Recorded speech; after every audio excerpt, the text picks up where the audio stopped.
The gala hall shimmered with golden chandeliers, their glow casting a soft radiance over the polished marble floors. Waiters in crisp uniforms glided across the room, balancing trays of champagne flutes that sparkled under the light.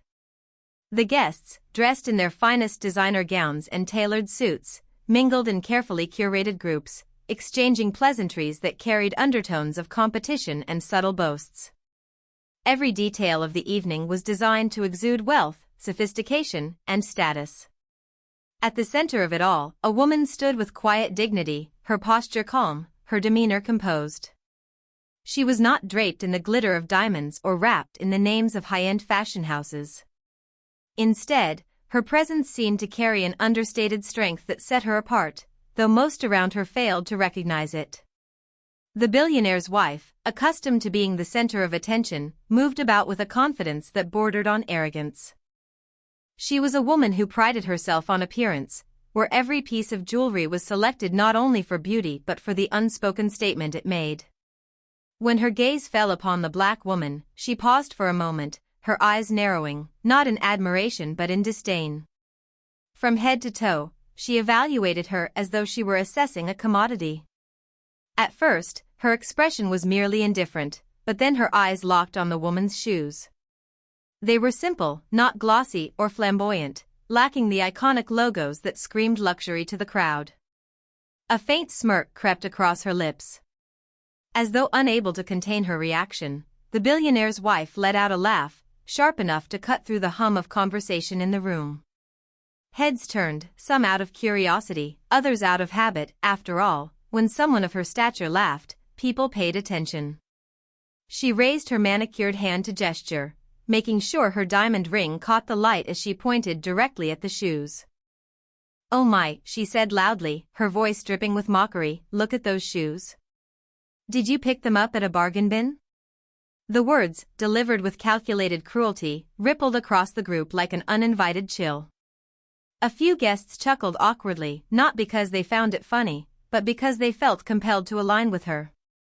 Others exchanged glances, unsure how to react. The black woman stood still, her face betraying no sign of offense or discomfort. She did not fidget or attempt to explain herself, nor did she try to hide her shoes from view.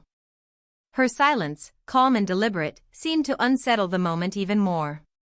The billionaire's wife, emboldened by what she perceived as weakness, pressed on.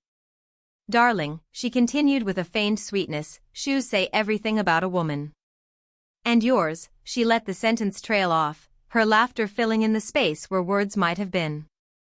Around them, the air grew thick with unease. Some guests shifted uncomfortably, sensing the cruelty in her tone. Others leaned in, eager for entertainment, as though the humiliation of another could serve as the evening's diversion. It was in these circles that appearances meant everything, and the billionaire's wife knew how to exploit that value system. To her, the shoes symbolized failure, insignificance, and the absence of wealth. In mocking them, she reaffirmed her own superiority, or so she thought. The shoes themselves were plain, crafted with a minimalist design that offered no clue of their origin to the untrained eye. They did not shout for attention, nor did they beg to be recognized. But their simplicity was intentional, their elegance quiet. To most in the room, they looked ordinary, perhaps even out of place in a gathering dominated by extravagance. The billionaire's wife seized on this perception, her laughter swelling with the belief that she had successfully ridiculed someone she deemed unworthy of the moment. Her laughter carried further than she realized. It was not the warm laughter of shared joy but the sharp sound of derision, echoing off the marble and crystal like a challenge. Conversations faltered. Glasses paused midway to lips. A ripple of silence began to spread from the epicenter of her mockery, and though she stood confident in her ridicule, the black woman's stillness held a weight that few could name. The shoes, simple as they appeared, had suddenly become the focal point of the evening, not because of their design, but because of the cruelty aimed at them. The guests, sensing the tension, began to whisper among themselves. Some shook their heads, disapproving quietly yet unwilling to voice it aloud. Others smirked, eager to see how far the billionaire's wife would take her disdain. To them, this was part of the spectacle of wealth, not only to flaunt riches but to belittle those who appeared to lack them. Yet beneath the surface of the woman's mocking tone and the crowd's reactions lay a story none of them yet knew, a truth embedded in those very shoes that would unravel the balance of power in that gilded hall. The woman who had become the target of laughter did not flinch. She stood quietly, her posture upright, her gaze steady, her hands loosely folded in front of her. The billionaire's wife, with her pointed remarks and mocking tone, had expected a reaction, a defensive explanation, a nervous laugh, perhaps even a retreat into silence marked by shame. Yet none of those came. Instead, the woman simply held her ground, as if the ridicule had brushed against her like wind passing through leaves. Her calmness was not born out of ignorance of what was being said, but rather from a profound self-assurance that no amount of scorn could diminish. The eyes of the room shifted toward her, searching for some sign of humiliation. They wanted to see a crack in her composure, something that would validate the cruelty they had just witnessed. In such gatherings, strength was often measured by wealth, by how much glitter one could drape across their body or how loudly one's shoes could announce their brand. When she offered nothing in response, only silence and grace, it unsettled the very rhythm of the evening. Some began to whisper softly, questioning why she did not speak. Others leaned in closer, hoping to catch even a flicker of discomfort in her expression. But her stillness was impenetrable, her presence both soft and unyielding, like stone beneath a flowing river. The billionaire's wife misread her composure as weakness. In her world, silence often meant surrender, and so she continued to circle her with mocking remarks, each more pointed than the last. Yet the woman remained unmoved, her lips curving into the faintest of smiles, one that seemed to suggest she was far beyond the reach of such shallow cruelty. Her eyes, clear and steady, did not dart away or lower in shame. Instead, they held an unspoken strength, as though she knew a truth that no one else in that gilded hall could yet see. That knowingness created a subtle tension in the room, though most could not place why. The guests who had gathered around began to study her more closely. Her attire, though modest compared to the elaborate gowns surrounding her, was neat, tasteful, and worn with an elegance that did not demand attention but commanded it nonetheless. She wore no extravagant jewelry, only a simple pair of earrings that gleamed softly when they caught the chandelier's light. But it was her shoes, the very object of ridicule, that drew the most attention now. People glanced at them, first with amusement, then with curiosity, wondering what gave her the audacity to remain so calm while being mocked so openly. Some of the onlookers began to feel uneasy. There was something unnerving about her stillness, something that made the cruelty of the billionaire's wife feel louder and more desperate than it should have been. In contrast, the black woman's composure seemed to grow heavier with meaning, as if her silence spoke more loudly than any words could. A few of the guests exchanged glances, their brows furrowed, as though silently asking each other if they were missing something important. Others tried to laugh along, though their voices rang hollow in the charged air. The billionaire's wife, irritated by the lack of visible reaction, attempted to provoke her further. She leaned closer, lowering her voice just enough to create an intimacy laced with venom. "A woman's shoes tell the world who she is," she whispered harshly, making sure others around could still hear. "And yours, well, they tell me everything." She chuckled again, expecting the sting of her words to finally land. But the woman did not break. Her smile, faint but steady, remained as though carved into her expression, not defiant but assured, as if she knew she was standing on ground far more stable than her accuser could ever touch. What unsettled the crowd most was the contrast between cruelty and composure. On one side stood a woman desperate to assert dominance through mockery, her laughter echoing with insecurity veiled as power. On the other stood a woman who said nothing, yet radiated a strength that seemed to draw in the attention of the room. Her calmness became a mirror, reflecting the pettiness of the insults hurled at her and magnifying the hollowness of those who laughed along. In that silence, a different kind of power began to form, though few recognized it yet. The black woman's refusal to respond in anger or embarrassment became its own declaration, subtle but undeniable. Her shoes remained on her feet, unhidden, unshamed, as she stood beneath the crystal glow of the chandeliers with an unshakable stillness that only deepened the intrigue of those around her. The more she remained calm, the more people began to wonder who she truly was, and why the laughter aimed at her shoes seemed to dissolve against the quiet strength of her presence. The murmurs in the room did not die down after the mocking laughter, they only shifted in tone. What had begun as amusement slowly transformed into curiosity, as if everyone sensed that there was more to the moment than what appeared on the surface. Eyes that once lingered on the billionaire's wife now drifted back to the black woman's shoes, studying them with more intensity than before. The irony was almost palpable. What had been dismissed as plain and ordinary was now the very thing commanding the attention of the crowd. Subtle conversations began to ripple through the guests, a few hushed voices daring to speculate quietly about where the shoes might have come from, who might have crafted them, and why the woman wearing them showed no sign of shame. The billionaire's wife, basking in the echo of her own laughter, failed to notice the change in energy. She was too preoccupied with her own performance, relishing the temporary attention her mockery had granted her. She believed she had cemented her superiority with a few words, but in truth, her cruelty had only illuminated the stillness and strength of the woman she sought to belittle. There was something quietly magnetic about the way the woman carried herself, her silence pulling others closer even as the billionaire's wife attempted to push her down. That magnetism grew stronger the longer she remained calm, the longer she refused to let humiliation touch her.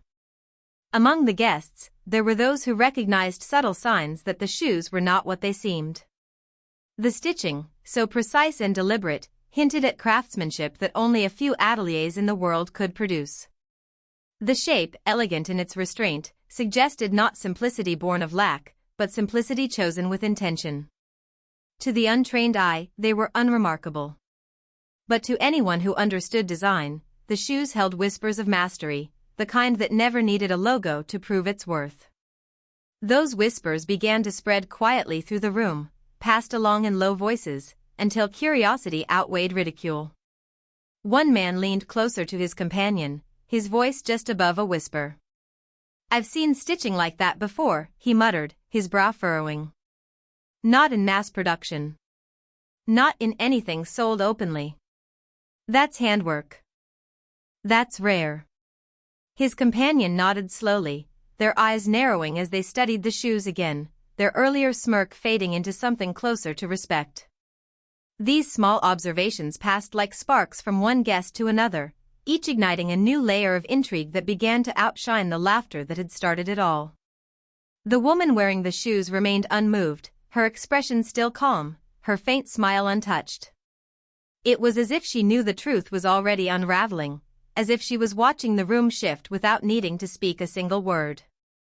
Her silence became heavier with meaning, drawing attention not only to the shoes but to herself, until she stood as the quiet center of the evening.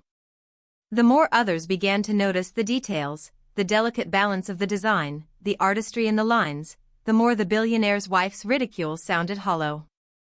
She had laughed too loudly, too quickly, without realizing she was pointing at something far greater than she understood. A few of the wealthiest guests, those with access to the rarest collections, began to whisper names of designers, their voices cautious, almost reverent. They were not names one heard often in the open, not brands that filled glossy magazines, but names reserved for the elite few who could recognize genius when it was hidden in plain sight. The possibility that the shoes belonged to such a designer made the moment electric. What had begun as a public embarrassment was slowly shifting into a revelation waiting to be confirmed, a truth that could transform the meaning of everything that had been said and done in that glittering hall. The billionaire's wife continued her attempts at mockery, her laughter growing sharper, more insistent, as though she sensed her grip on the room slipping. Yet with each chuckle, with each pointed comment, her dominance thinned. The guests no longer looked to her for cues on how to react. Instead, their attention gravitated to the shoes, to the calm woman wearing them, to the growing suspicion that something extraordinary was about to emerge from what seemed so simple. Her stillness, once mistaken for weakness, now radiated strength. Her silence, once thought to be submission, now carried the weight of inevitability. The air thickened with anticipation as the unspoken truth pressed closer to the surface. Every detail of those shoes, every stitch, every line, every curve, began to tell a story that few in the room had the language to fully articulate, but all could feel in the shift of their own hearts. What had been mocked as plain was now seen as deliberate. What had been ridiculed as cheap was now suspected to be rare. The billionaire's wife, oblivious to the undercurrent building against her, still believed she had won the moment, unaware that the very thing she had chosen to laugh at was on the verge of reshaping the entire evening. The moment the truth began to slip into the open, the billionaire's wife felt the first shift in the air, though she could not quite name it. She had expected laughter to follow her lead, for the crowd to rally behind her, for her ridicule to remain unchallenged. Instead, she found whispers replacing chuckles, furrowed brows replacing smirks. People were no longer laughing with her, they were studying the woman she mocked, studying the shoes she ridiculed, and studying the calm strength that lingered in her silence. It was a subtle change at first, like a ripple across still water, but it grew with each passing second until the balance of attention in the room tilted away from her entirely. A guest near the center of the hall finally broke the quiet speculation by speaking with a tone of awe rather than mockery. "Those aren't ordinary shoes," he said, his voice cutting through the low hum. Heads turned toward him, then toward the woman who still stood with quiet poise. The billionaire's wife froze, her laughter faltering, her painted smile straining as the crowd leaned into curiosity instead of cruelty. She tried to regain control with another sharp remark, but her words no longer held weight. The shift had begun, and she could feel it pressing against her like a tide. As whispers traveled faster, the recognition spread. A woman with a reputation for her extensive collection of couture fashion tilted her head, her eyes narrowing in disbelief. "I've only seen that work once," she murmured, more to herself than to anyone else.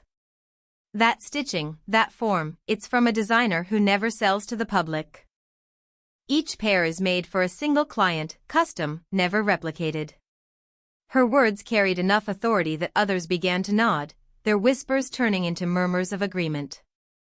The atmosphere changed instantly. The very shoes mocked as cheap and ordinary were now being recognized as treasures so rare that only a handful of the world's most powerful could even hope to possess them. The billionaire's wife's confidence began to crack. She shifted uncomfortably, trying to dismiss the growing revelation with a laugh that no longer sounded genuine. Her eyes darted around the room, searching for someone to validate her mockery, someone to laugh with her, but no one met her gaze. Instead, all eyes fell back on the woman she had tried to belittle. The black woman stood in the same stillness, her faint smile never wavering, her presence growing stronger with each passing moment. The silence she had carried so effortlessly was now being read differently, no longer as weakness but as mastery, as if she had always known this unveiling was inevitable. A man near the back of the room stepped forward slightly, his voice steady, carrying with it the weight of certainty. "Those are from the master himself," he said, naming a designer whose work was whispered about in elite circles but rarely seen. Gasps rippled through the crowd. The name carried the kind of power that made even billionaires pause, a name so revered that people traveled across continents for a chance at a consultation. To own a pair was not only to possess art but to carry a piece of history on one's feet. Suddenly, the billionaire's wife's laughter rang in everyone's memory with a different sound, no longer entertaining, but foolish. The revelation spread quickly, igniting awe in those who understood what such shoes represented. The guests leaned closer, drawn not by scandal anymore but by reverence. Some whispered stories of how heads of state, royalty, and global icons had waited years for a single design. Others spoke of how entire museums competed to preserve just one pair for display. And here, in the middle of a glittering ballroom, those shoes had been mocked as if they were unworthy, when in reality, they carried a legacy greater than anything else present in the room. The billionaire's wife felt heat rise in her cheeks, her composure faltering for the first time that evening. Her laughter had turned against her, her arrogance revealed as ignorance in front of the very people whose admiration she valued most. She looked back at the woman she had mocked, but instead of weakness, she saw unshakable poise staring back at her. The shoes that had been her weapon of ridicule now stood as a crown of authority for the woman she dismissed. The crowd no longer admired her diamonds, her gown, or her haughty confidence. Their respect had shifted, redirected toward the one she tried to diminish, drawn to the rare power quietly revealed in a pair of shoes that few could ever hope to touch. The atmosphere in the grand hall had shifted completely. What began as laughter at someone's expense had transformed into reverence, leaving the billionaire's wife stranded in her own arrogance while the woman she mocked stood at the center of growing admiration. It was subtle at first, the way heads began to turn, the way whispers softened into silence, the way eyes lingered longer on the black woman than on anyone else in the room. Respect had a way of moving like a tide, it could not be forced or demanded, but once it began to swell, it could not be stopped. And now it was moving toward the very person who had been dismissed only moments before. The guests, who once smirked alongside the billionaire's wife, now found themselves studying the woman she mocked with something closer to awe. They noticed her calm demeanor, the serenity that had carried her through humiliation without a single defensive word. In a world where status was often measured by noise and display, her silence carried a different kind of authority, one that did not need to prove itself. That quiet power had become irresistible, and it was this very power that began to command respect without her ever asking for it. A well-known socialite, her voice usually dripping with scorn, spoke with rare sincerity as she leaned toward her companion. "Do you see how she carries herself? Not a flinch, not a single protest. That's not weakness, that's strength." Her words were not loud, but they carried the truth others were beginning to feel. Soon enough, heads nodded in agreement, the subtle affirmations building into an unspoken acknowledgement. The billionaire's wife, who had built her presence on wealth and spectacle, suddenly seemed smaller in comparison. As conversations shifted, admiration began to replace the earlier mockery. Some guests whispered about the shoes, their rarity, their priceless craftsmanship. Others whispered about the woman herself. Who was she? How did she come to possess something so extraordinary? What kind of life did she lead that she could endure humiliation with such composure? The questions carried with them a growing sense of wonder. No longer was she the outsider mocked for appearing simple. She had become the enigma of the night, the figure whose presence now defined the evening more than any chandelier or diamond could. The billionaire's wife tried to reclaim her audience, raising her voice with forced laughter and exaggerated gestures, but her efforts rang hollow. The attention no longer followed her, it slipped through her fingers, falling back toward the calm figure she had sought to humiliate. The more she tried to draw eyes back to herself, the clearer it became that her dominance had dissolved. She was no longer the center of admiration, she was the one everyone quietly judged, the one who had revealed her own ignorance. The black woman's faint smile never wavered. She did not gloat, did not respond, did not attempt to seize the moment. Instead, she remained as she had been from the beginning, calm, graceful, unshaken. That choice, that restraint, only deepened the respect building around her. It made her seem untouchable, as though the ridicule she endured had not diminished her but had instead revealed a dignity no one could deny. The very silence that once invited mockery had now become the source of her authority. One guest, an older man whose family name carried weight in elite circles, stepped closer, his eyes fixed on the shoes. His voice carried a mixture of recognition and respect. "I've seen work like that only once, and it wasn't for sale. It was gifted. Only to those considered worthy." His words spread like fire across the room. To own something like that was not a matter of money but of status beyond wealth, status measured in influence, legacy, and trust. Suddenly, the woman who had been dismissed as simple was being recast as someone who held access to circles far deeper and more exclusive than the billionaire's wife could ever imagine. The guests adjusted their posture as they stood around her, their body language softening into deference. Some straightened their gowns and suits, others lowered their voices, and still others tried to inch closer as if hoping to attach themselves to her presence. Respect was no longer hidden, it was becoming visible in every subtle movement of the crowd. The billionaire's wife, once the unquestioned leader of the evening, now found herself pushed to the sidelines of her own circle. Every pair of eyes that turned toward the black woman carried something new: curiosity, admiration, reverence. She had not spoken a word, yet she had shifted the power of an entire room. The respect that now surrounded her was not given out of pity, nor out of guilt for the earlier mockery, but out of recognition. They saw her shoes not as objects but as symbols, they saw her silence not as submission but as strength, and they saw her presence not as ordinary but as something extraordinary. The more they looked at her, the more they realized they were standing in the presence of someone who carried influence far beyond the wealth and spectacle they were accustomed to. The ballroom had been designed to showcase power in every detail: the glittering chandeliers, the gilded mirrors, the tables adorned with crystal centerpieces. Yet all of it seemed to fade into the background as the unspoken lesson unfolded in front of the guests. It was a moment that would etch itself into memory, not because of the wealth on display or the grandeur of the evening, but because of how swiftly arrogance could crumble and how deeply appearances could deceive. What began with a mocking laugh over a pair of shoes had transformed into a revelation that none in attendance could ignore. The billionaire's wife, so sure of her superiority, had chosen to measure another woman by the surface of what she wore. To her, shoes were status, clothes were power, and jewelry was identity. She saw no further than the gleam of her own reflection and believed the world must bend to that same shallow scale. But as the truth about the shoes emerged, the room began to recognize that her values were fragile, built only on the glitter of appearances. The black woman, calm and unmoved, had carried something far greater: a quiet dignity, a strength that needed no decoration, and a piece of craftsmanship so rare that its worth could not be shouted aloud but only understood by those with the knowledge to recognize it. The guests, who had laughed at first or stood silent in complicit amusement, now found themselves humbled.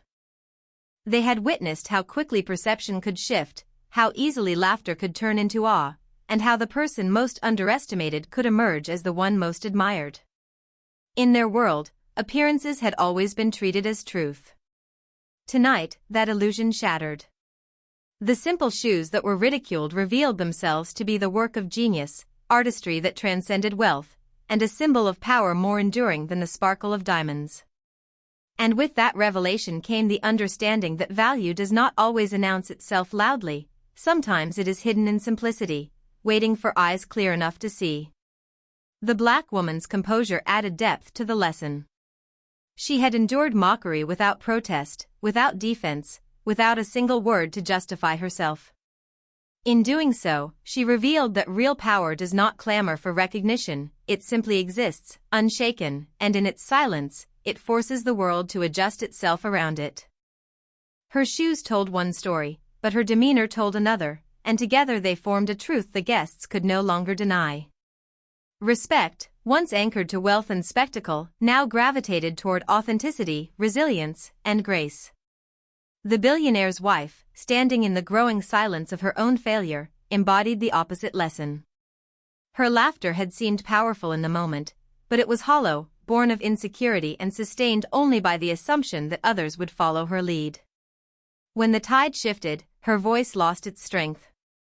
She had exposed herself more than she had mocked anyone else, revealing the emptiness behind her glittering exterior.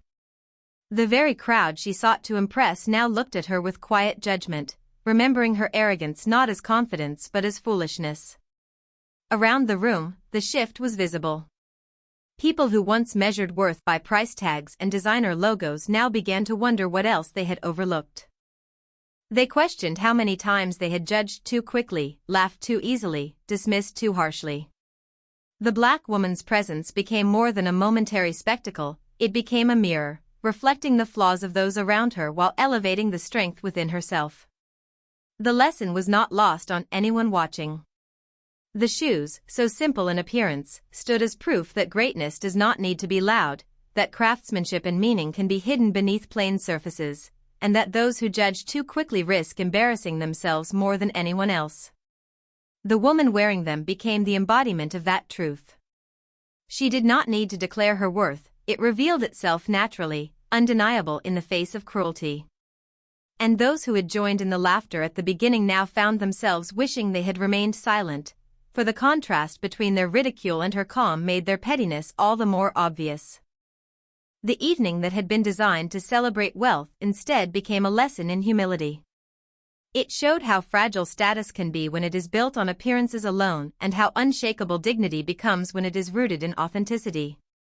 The black woman had been mocked for something others assumed to be ordinary, yet it was extraordinary. She had been underestimated because of her simplicity, yet that simplicity was strength. The billionaire's wife had believed she was elevating herself by tearing someone else down, but instead she had lowered herself in the eyes of everyone present. What remained was a quiet but undeniable truth pressing against the glittering walls of the ballroom. Appearances deceive, arrogance destroys, and true worth cannot be hidden forever.